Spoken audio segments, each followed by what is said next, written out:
दोस्तों, आज हम बात करेंगे रिलायंस इंडस्ट्रीज के बारे में थोड़ी डिटेल में।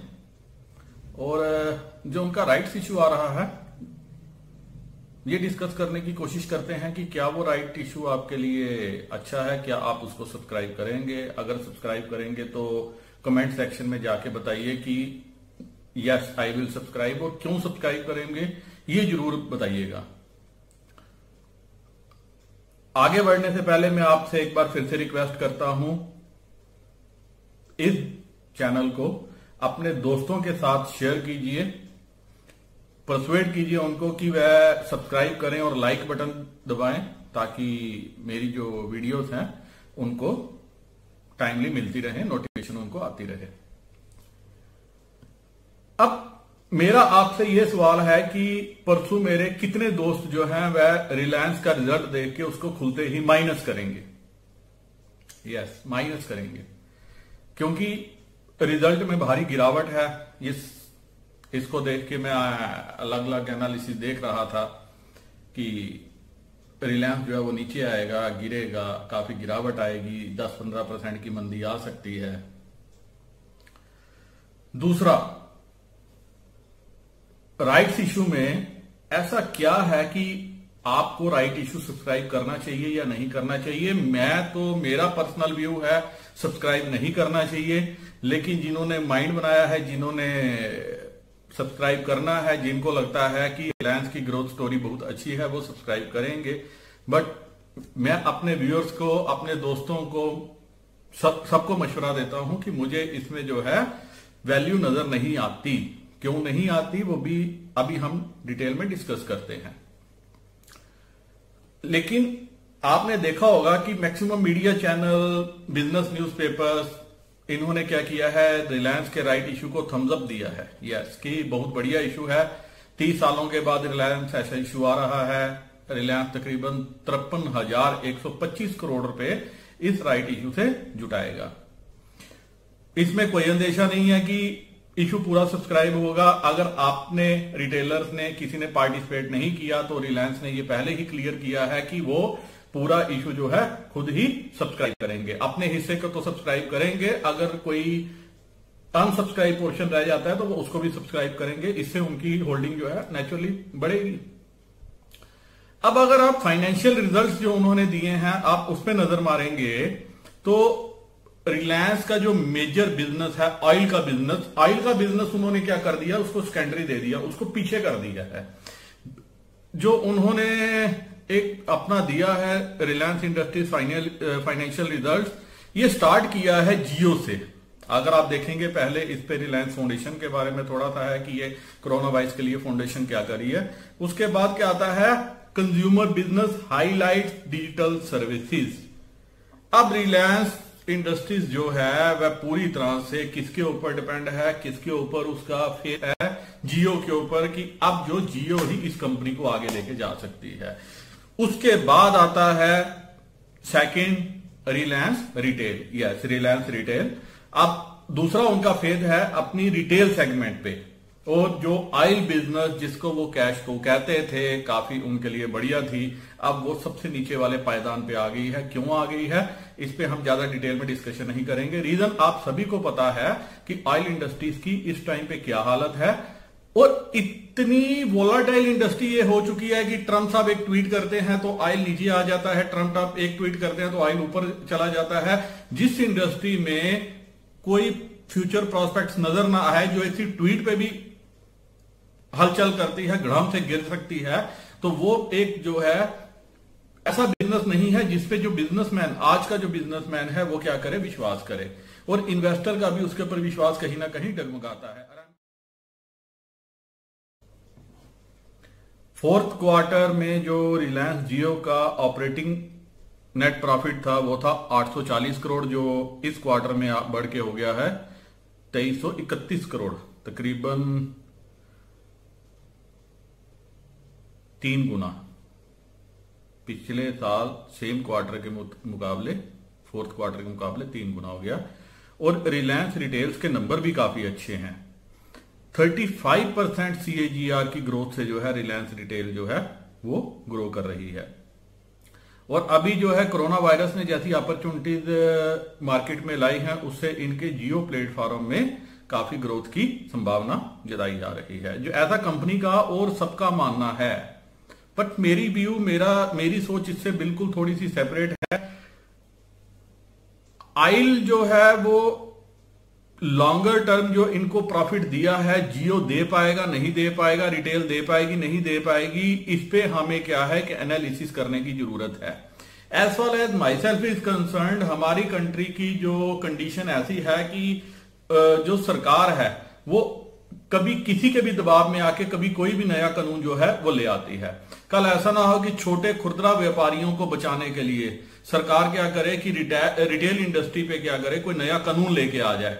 जो आज ये 3-4 लाख करोड़ या 1.5 लाख करोड़ या 2 लाख करोड़ की जो ये सेल प्रोजेक्ट कर रहे हैं, जो ये दिखा रहे हैं, जो ये प्रॉफिट दिखा रहे हैं, डायरेक्टली क्या हो वो प्रॉफिट हिट हो। क्योंकि छोटे, अभी आपने देखा होगा अभी सरकार ने क्या किया कि छोटे व्यापारी को बचाने के लिए जो आपके ऑनलाइन प्लेटफॉर्म हैं, फ्लिपकार्ट और अमेजन को क्या दिया है, परमिशन नहीं दी कि वो क्या करें, हायर आइटम्स बेच सकें, ताकि वो क्या है कि छोटे दुकानदारों को उनका क्या प्रायोरिटी है कि छोटे दुकानदारों को जो भी नुकसान हुआ है उसको बचाया जा सके। तो माइट भी कल कोई सरकार ऐसी पॉलिसी लेके आए कि जो ये मल्टी रिटेल जो आपके आउटलेट्स हैं, जो ये रिटेल चेन्स हैं, अभी भी आप देख लो कि लॉकडाउन में क्या है, मॉल्स आपके सारे बंद हैं। जो रिटेल चेन जो मॉल्स में दुकानें लेके बैठी हैं उनका बिजनेस क्या है, ठप है। फ्यूचर में क्या है कोई पता नहीं कह सकता। दूसरा, जियो के आने से पहले जो इनके भाई साहब थे अनिल अंबानी जो है बहुत बड़े प्लेयर थे रिलायंस सर्विसेज देने में, उनका क्या हाल हुआ। टेलीकॉम सेक्टर एक ऐसा सेक्टर बन चुका है जिसमें कब क्या कौन नया प्लेयर आ जाए और कैसे कर ले। और इतनी आपने मोबाइल कंपनीज की हालत देख ली, इंडिया में सारी मोबाइल कंपनीज जो है उड़ गई हैं। क्या पता कल जो सरकार है ये टेलीकॉम सेक्टर पे कौन सी पॉलिसी लेके आ जाए, कोई ऐसी पॉलिसी लेके आ जाए जिससे इनका जो है फ्यूचर जो ग्रोथ है वो हैम्पर हो, इनकी इन्वेस्टमेंट जो की हैं इन्वेस्टमेंट हैम्पर हो। तो इन चीजों पे भी आपको नजर रखनी पड़ेगी, एक पैनी नजर रखनी पड़ेगी कि जैसे क्या सरकार जो है कभी फ्यूचर में ऐसी कोई ला सकती है, कोई रेगुलेशन आ सकता है जिससे जो है इन कंपनियों को या स्पेशली जियो को जो है उससे नुकसान भुगतना पड़ जाए। अब एक इन्होंने अभी लॉस दिखाया है जिससे इनका जो है प्रॉफिट में काफी डाउन ट्रेंड देखने में आया है। तकरीबन 30% जो है इनका प्रॉफिट इस साल कम हुआ है, वो है financial year fourth quarter financial year 20 का 6546 करोड़ ये इन्होंने दिया है नेट प्रॉफिट, जिसमें इन्होंने एक्सेप्शनल आइटम रखी है 4267 करोड़ की। ये एक एक्सेप्शनल क्या है, लॉस इन्होंने इसको पकड़ के चले हैं। अगर देखा जाए तो वैसे ये लॉस कंसीडर नहीं हो सकता, लेकिन अभी इन्होंने इसको एक्सेप्शनल आइटम क्या है ये आप देखिए। ये exceptional item of 4267 crore is non cash inventory holding losses. मतलब कहीं ना कहीं जो ये इन्वेंट्री जो ऑयल जो क्रूड या इन्होंने क्रूड से रिलेटेड कोई चीज जो इन्होंने होल्ड करके रखी थी उसमें इन्होंने इसको non cash inventory holding losses बताया है। मतलब इन केस अगर क्रूड में यहां से दोबारा से तेजी से उछाल आता है तो ये शायद उनका जो लॉस है ये सेटअप हो जाए। इसको आप ध्यान में रख के चलिएगा। जो बड़े लोग कह रहे हैं ना कि रिलायंस का प्रॉफिट गिर गया, अब ग्रोथ नहीं आएगी, इनका ये हो गया, इनका ऐसा हो गया, शेयर नीचे चला जा सकता है, ये वही रिलायंस इंडस्ट्रीज है। अपने दिमाग में एक बात रखिए, जिसका शेयर जो है 870 रुपए से जंप लगा के 1440 तक गया है। ये कैसे गया है? बाकी कंपनियों ने इतने जंप नहीं किया, ये तो अपने ऑल टाइम हाई के ऊपर चला गया। मेरे को तो ये लग रहा है कि ये शेयर आपको जो है अपने ऑल टाइम हाई से भी कोई 15-20 दिन महीने में उससे ऊपर भी नजर आ जाए, कोई बड़ी बात नहीं है, कोई बड़ी गनीमत नहीं है। रिलायंस इंडस्ट्रीज किसके लिए जानी जाती है ये आप लोग सब जानते हैं। अगर प्रमोटर्स यहां से अपने शेयर को 900 से 1400 या 1500 तक लेके जा सकते हैं, गिरती हुई मार्केट में भी वह उसको ऊपर की दौड़ लगवा सकते हैं, तो वो कुछ भी कर सकते हैं। They got the money power, yes they got the money power. अभी क्या होगा, मुझे ये लग रहा है कि लोग क्या करेंगे, मार्केट खुलते इसमें शॉर्ट बनाएंगे और शेयर वहां से क्या करेगा, वापस से रिवर्सल ले लेगा।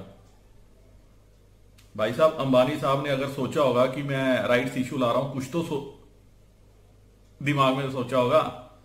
आपने कब देखा है कि एजीएम के बाद उनका शेयर जो है एक पिटाई के बाद जो है वापस नीचे ही रहता है? ये कितनी बार आपने देखा आज तक? अगर कल 1464 के बाद पे वो 14% डिस्काउंट पे रिलायंस का राइट इश्यू अनाउंस कर रहे हैं, तो what you think about it? आपको क्या लगता है उनके दिमाग में क्या चल रहा होगा? दूसरा, उन्होंने ये भी कह दिया कि मैं, अगर किसी ने नहीं भी सब्सक्राइब किया तो मैं पूरे का पूरा भी सब्सक्राइब कर लूंगा, अपना तो करूंगा ही करूंगा, अनसब्सक्राइब पोर्शन को भी सब्सक्राइब कर लूंगा। वो क्या दिखाते हैं? वो ये दिखाना चाहते हैं, हर जगह ये आ रहा है कि प्रमोटर की अपने कंपनी में क्या है, विश्वास है, उसको लगता है कि मेरी कंपनी आने वाले टाइम में अच्छा करेगी। लेकिन यहां पे आप ये समझो कि रिलायंस इंडस्ट्रीज का जो मेजर कंसर्न क्या है, अपने डेट को कम करना, अपने डेट को खत्म करना। रीजन, एक बार उनका ये कर्जा खत्म हो जाए, कंपनी का प्रॉफिट जो है वो कई गुना जो है हर साल हम बढ़ते हुए देखेंगे। अभी क्या हो रहा है कि मेजर कंपनियां जो डूब रही हैं, जो कर रही हैं, वो किस लिए कर रही हैं? क्योंकि वह जो है, जो इंटरेस्ट है, असल तो छोड़ो, जो उसका इंटरेस्ट है उसको भी सर्विस नहीं कर पा रहे। कितनी कंपनियां जो है कोलैप्स क्यों हुई है? क्योंकि कर्जा बहुत ज्यादा हो गया था, इंटरेस्ट चुकाते चुकाते चुकाते कंपनियां खुद ही मर गई। यही चीज जो है अंबानी साहब करना चाहते हैं कि वो एक ही वर्ड बार बार दोहरा रहे हैं कि मुझे जो है अगले 2 सालों में कंपनी जो है वो डेट फ्री करनी है। अब राइट्स इश्यू क्या होता है? देख सकते हैं आप, rights issue is an invitation to existing share holders to purchase additional new shares in the company. मैं आपको अपनी भाषा में समझा देता हूं। एग्जिस्टिंग शेयर होल्डर्स को प्रेफरेंस दी जाती है, उनको एक राइट दिया जाता है कि वो जो कंपनी में है वह अपना जो है शेयर होल्डिंग जो है बढ़ा सकते हैं। नया शेयर कुछ डिस्काउंट पे दिया जाता है, जो भी जो है कंपनी के प्रमोटर्स जो है वो डिसाइड करें, कंपनी का बोर्ड डिसाइड करे कि नया जो, और वो क्या होता है, नॉर्मली कुछ डिस्काउंट पे होता है। अब रिलायंस इंडस्ट्रीज ने क्या किया है, जो परसों का भाव था 1464 रुपए, जो उसका क्लोजिंग भाव था, उनका यह मानना है कि 14% डिस्काउंट में तकरीबन 1257 रुपए पे हम क्या करेंगे, नया शेयर जो है वो अपने एग्जिस्टिंग शेयर होल्डर को ऑफर करेंगे। तो पहली बात तो यह है कि 1257 से नीचे जो है शेयर अभी जल्दी जाएगा नहीं। मुझे तो 1400 से नीचे भी जाता हुआ नहीं लग रहा। अगर जाएगा तो ये उसी स्पीड में वापस भी आ जाएगा। एक बार रिटेलर्स को शॉर्ट सेलिंग में ट्रैप करेगा, फिर वापस ऊपर की तरफ आ जाएगा। दूसरी, रिलायंस इंडस्ट्रीज का यह मानना है कि Reliance rights issue presents an opportunity for existing share holders to participate in the growth of इस digital telecom and retail business, digital telecom and retail business along with traditional business which is crude and reap benefit from value unlocking of new business over next few years। अब यहां पे promoters की holding क्या है? Promoters की already holding है तकरीबन 50%, जो रिलायंस फैमिली की है। अब 50% का मतलब यह हो गया कि राइट्स इश्यू में तकरीबन 26,500 करोड़ रुपया जो है वह प्रमोटर इन्फ्यूज करेगा। उनको तो अपनी कंपनी में पूरा विश्वास है, उनको लगता है कि कंपनी अच्छा करेगी, तो 26,500 करोड़ रुपया वो डालेंगे। दूसरा क्या है कि जो एग्जिस्टिंग शेयर होल्डर्स हैं इसके, वो तकरीबन 20 लाख रिटेल शेयर होल्डर हैं, उनको भी राइट दिया जाएगा कि अगर वो चाहते हैं तो वो एडिशनल शेयर खरीद सकें। हर 15 शेयर के पीछे एक शेयर उनको खरीदने का राइट होगा। तो अगर वो खरीदना चाहें तो वेल एंड गुड, नहीं है तो प्रमोटर्स का यह मानना है कि जो बाकी के शेयर बचेंगे, अगर किसी ने नहीं भी राइट अपना एक्सरसाइज किया तो हम क्या करेंगे, सब्सक्राइब करेंगे, हम इसको रुकने नहीं देंगे। क्योंकि उनको लगता है कि रिलायंस इंडस्ट्रीज आने वाले टाइम में अच्छा करेगी, इसमें कोई डाउट नहीं है, अच्छा तो करेगी। लेकिन अगर आज कोई पैसा लगाता है ट्रेडिंग के पर्पज से, वो ये चाहता है कि मैं यहां से, जैसे आपने देखा कि लोग आईपीओ में पैसा क्यों लगाते हैं, वो इसलिए लगाते हैं कि हम जो है क्विकली जो है क्विक गेन लेके बाहर हो जाएं, 20, 30, 50% जो भी लिस्टिंग गेन है वो लेके बाहर हो जाएं। अगर आप उस पर्पज से पैसा लगाना चाहते हैं कि भैया हमने 1257 रुपए का लिया तो हमें शायद लिस्टिंग गेम मिल जाए, तो वैसा भूल मत करना, क्योंकि जब इशू आ जाएगा, जब शेयर इशू हो जाएंगे, सब कुछ हो जाएगा, उसके बाद शायद इसका प्राइस नीचे भी आ जाए, क्योंकि उतने फ्रेश शेयर भी तो मार्केट में आ रहे हैं। तकरीबन 41 करोड़ नए शेयर भी तो मार्केट में आएंगे ट्रेडिंग के लिए। अगर आपके 20-20.5 करोड़ जो है अंबानी साहब के हो गए, तब तो 20.5 करोड़ जो है वो रिटेल के लिए भी ये तो आएंगे, तो वो भी एक फैक्टर है। दूसरा क्या है कि अब आप इसको एक क्विक कैलकुलेशन भी समझना, अगर आपने 1400 के भाव से, परसों शायद अगर 1400 पे ये खुलता है, कल 1400 के भाव से 15 शेयर लेते हो तो आपकी इन्वेस्टमेंट बनती है 21,000 रुपए की। इसमें आपको एक शेयर का राइट मिलेगा, बन गया 1257 रुपए पे 22,257 रुपए पे आपके पास 16 शेयर हो गए, मतलब नेट वैल्यू आपके पास आ गई 1391 रुपीज की, 1391 रुपए की। अब 1400 पे लेके आपके पास वैल्यू क्या बन रही है, 1391 रुपए। तो आपके लिए ये जो है ऑफर अच्छा नहीं है। दूसरा, राइट इश्यू ऐसा नहीं है कि हर बार जो है फायदा देता है। जिन्होंने एयरटेल के राइट इश्यू में पैसा लगाया था उनको फायदा हुआ, लेकिन जिन्होंने वोडाफोन आइडिया के राइट इश्यू में पैसा लगाया था वो तकरीबन आपका 12.5 रुपए के हिसाब से जो है उन्होंने राइट इश्यू दिया था। तब मार्केट का भाव था 16 रुपए 80 पैसे, और आज क्या रेट है शेयर का वो आप खुद भी देख सकते हैं। तो अब इसमें 1257 रुपए पे नया शेयर लेने से अच्छा है, मुझे ये लगता है कि मार्केट में अभी जो है फ्रंट लाइन जो स्टॉक्स है, शायद अभी निफ्टी एक बार दोबारा डिप खाए, वहां पे इन्वेस्ट करिए। वहां पे आपको ग्रोथ, वहां रिटर्न, वहां हर चीज जो है ज्यादा अच्छी मिलेगी। क्या आप एक्सपेक्ट करते हैं कि अगले 1-2 सालों में जो है 1257 जो अभी आप लगा रहे हैं रिलायंस इंडस्ट्रीज में, वो डबल हो जाएगा विद इन नेक्स्ट 1 और 2 ईयर्स? अगर ये डबल होना होता तो जब ये 1600 प्लस पे गया था और उस टाइम इसकी दिखाया गया था, सब चैनलों पे, सब मीडिया में दिखाया गया, सब रेटिंग एजेंसी ने कहा ये 2100 2200 पे जाएगा, 2000 प्लस का इसका दाम होगा, ये गिरा क्यों 900 तक क्यों आया? क्योंकि ये शेयर बाजार है, this is stock market. Stock market क्या चलती है? स्टॉक मार्केट सेंटीमेंट्स पे चलती है, फंडामेंटल्स पे चलती है, टेक्निकल्स पे चलती है। लेकिन अभी क्या चल रही है? अभी ये उस डायरेक्शन में चल रही है जहां पे टोटल अनसर्टेनिटी है। अगर गिरती हुई मार्केट में ऐसा नहीं है कि सारे शेयर गिरेंगे तो रिलायंस जो है वो खड़ा रहेगा, रिलायंस को भी गिरना होगा, बड़े से बड़े नाम को भी गिरना होगा, क्योंकि जब लोग बेचने पे आते हैं, जब पैनिक पे आते हैं, वो हर नाम को बेचते हैं। फिर वो ये नहीं देखते कि ये HDFC है या रिलायंस इंडस्ट्रीज है। बजाज फाइनेंस का आपने हाल देख लिया, ये वो शेयर हैं जिनको 5,000 के रेट पे 10,000 बोला जा रहा था, 10,000 वाले को 20,000 बोला जा रहा था। आज किस दाम पे रह गए हैं? रिलायंस तो आज फिर सॉलिड स्ट्रांग खड़ा है, क्योंकि इसके प्रोमोटर स्ट्रांग है, इनके ऑपरेटर स्ट्रांग है। जैसे गिरती मार्केट में एक शेयर और है, रुचि सोया, मार्केट कहां से कहां कोलैप्स हो गई, लेकिन ये शेयर आज भी जो है रोज एक अपर फ्रीज लगाता जा रहा है। क्यों? क्योंकि 99% जो होल्डिंग है वो प्रोमोटर्स के पास है। तो जब वो बेचेंगे ही नहीं तो खरीदेगा कौन? तो वो तो अपर फ्रीज लगेगा ही लगेगा। सेम हालत यहां पे क्या है, रिलायंस की है। मैक्सिमम जो स्टेक है, अभी जब ये शेयर 900 पे आया, आपने खुद देखा वहां पे प्रोमोटर्स जो है अपनी होल्डिंग बढ़ाने में लगे हुए थे। जब वो अपनी होल्डिंग बढ़ा रहे हैं तो क्या होगा? आप जिस मर्जी रेट पे बेचो, खरीदार वो खुद बैठे हुए हैं, तो फिर क्या करेंगे? वो आपको ट्रैप करेंगे, आपसे माल बिकवाएंगे, उसके बाद ऊपर लेके जाएंगे। वहां पे आपको बताया जाएगा कि बहुत अच्छा है, बहुत अच्छा है, बहुत अच्छा है, इंडिया की ग्रोथ स्टोरी बहुत अच्छी है, आने वाले टाइम में और बहुत अच्छा होगा। अब जैसे जियो की डील जो है बार बार हाईलाइट की जा रही है, जियो की डील बताया जा रहा है कितनी बड़ी इन्वेस्टमेंट आई है। अगर जियो की डील आप हाईलाइट कर रहे हो तो HDFC को तो आपने वो कर दिया, कल्प्रिट बना दिया कि उसमें पीपल्स बैंक ऑफ चाइना ने पैसा लगा दिया। भाई वो तो फेडरल बैंक है ना। फेसबुक तो फिर एक आदमी है, एक कंपनी है, प्राइवेट है। जब पीपल्स बैंक ऑफ चाइना ने HDFC में पैसा लगाया, फिर तो वो बड़ा उसका बखान करना चाहिए था, फिर तो सारी दुनिया को HDFC खरीदना चाहिए था। क्योंकि अगर किसी कंट्री के सेंट्रल बैंक को आपकी कंट्री की किसी कंपनी में इंटरेस्ट होता है, उसको तो यह लग रहा है ना कि HDFC बैंक का आने वाला फ्यूचर बहुत सॉलिड है। तो क्या बताया गया कि ये छानबीन होनी चाहिए, ये ऐसा होना चाहिए।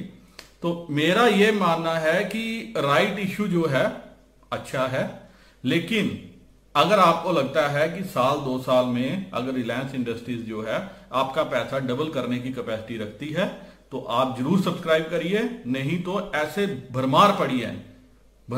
अभी निफ्टी जब टूटेगा फिर आप कोई शेयर ले लेना, जितना प्रॉफिट आप राइट इश्यू में यहां से कमाने का एक्सपेक्ट कर रहे हो उससे ज्यादा पैसा आप क्या करोगे दूसरे शेयर में 2, 4, 6 महीने में बना लोगे।